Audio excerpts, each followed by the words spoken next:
আন্তর্জাতিকভাবে অনেক শকুনের চোখ এই 3 পার্বত্য জেলার দিকে আমরা দেখতে পেয়েছি। আমাদের 1 ইঞ্চি ভূমি আমরা বেহাত হতে দেব না। পাহাড়িদেরকে শেখ মুজিবুর রহমান বাঙালি হওয়ার জন্য আহ্বান জানিয়েছিলেন এবং তারা সেদিন বাঙালি হওয়ার জন্য খুবই তারা বিদ্রোহী হয়ে উঠেছিলেন, যা পরবর্তীকালে শহীদ রাষ্ট্রপতি জিয়াউর রহমান বাংলাদেশি জাতীয়তাবাদ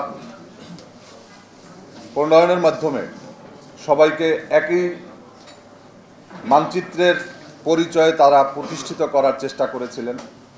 আমরা জানি যে ৭৮-৭৯ সালের দিকে বাংলাদেশের বিভিন্ন স্থান থেকে বাংলাদেশিদেরকে নিয়ে জিয়াউর রহমানের উদ্যোগেই সেখানে বসবাসের ব্যবস্থা করা হয়েছিল এবং সেই থেকে পাহাড়ি এবং বাঙালিদের যেই সমস্যা, সংকট, নির্যাতন, নিপীড়ন, হত্যা এবং হত্যার একটা মহোৎসব আমরা দেখেছি।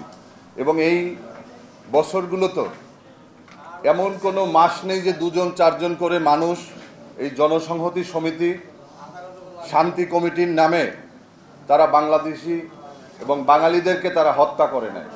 তো যার কারণে এটার একটা সমাধানের জন্য আওয়ামী লীগ একটা শান্তি চুক্তি করেছিল। আমরা তখন দেখেছিলাম যে বিএনপি এই চুক্তিকে কালো চুক্তি বলে আখ্যায়িত করেছিল।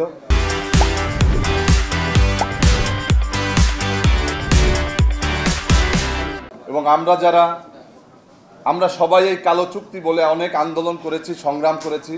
বিএনপি এই কালো চুক্তি বাতিলের দাবিতে একটা লং মার্চ করেছিল। আমরা ভেবেছিলাম যে বিএনপি ক্ষমতায় যাওয়ার পরে এই কালো চুক্তিটি বাতিল হবে, কিন্তু 2001 সালে ক্ষমতা আসার পরে বিএনপি জামাত তারা কিন্তু এই কালো চুক্তির ব্যাপারে কোনো পদক্ষেপ নেয়নি। আজকে এই যে সমস্যা, এই সমস্যা বাংলাদেশের সমস্যা, এটা কোনো আঞ্চলিক, কোনো উপ আঞ্চলিক সমস্যা নয়। এবং আওয়ামী লীগ পর্যন্ত একই জায়গাতে ছিলেন যে আদিবাসী বলতে কিছু নেই, সবাই তারা উপজাতি।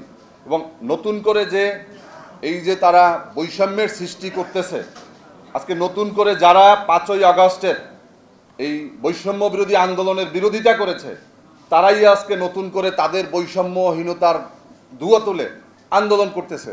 এবং আমরা দেখেছি যে এই পার্বত্য চট্টগ্রাম ঘিরে শুধুমাত্র এই আদিবাসী বা উপজাতিদের চক্রান্ত নয়, আন্তর্জাতিকভাবে অনেক শকুনের চোখ এই 3 পার্বত্য জেলার দিকে আমরা দেখতে পেয়েছি।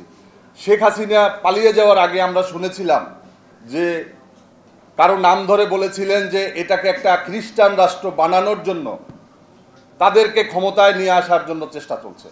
কিন্তু আমরা কিন্তু সুনির্দিষ্ট কোনো প্রতিবাদ এবং এই বিষয়ে কোনো বক্তব্য আমরা এখন পর্যন্ত শুনি নাই।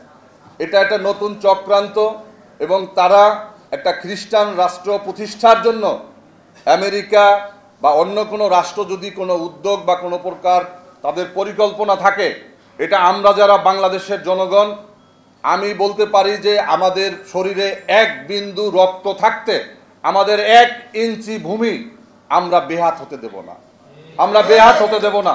এই বাংলাদেশ অবিচ্ছেদ্য অংশ, 10 ভাগের 1 ভাগ হচ্ছে পার্বত্য চট্টগ্রাম।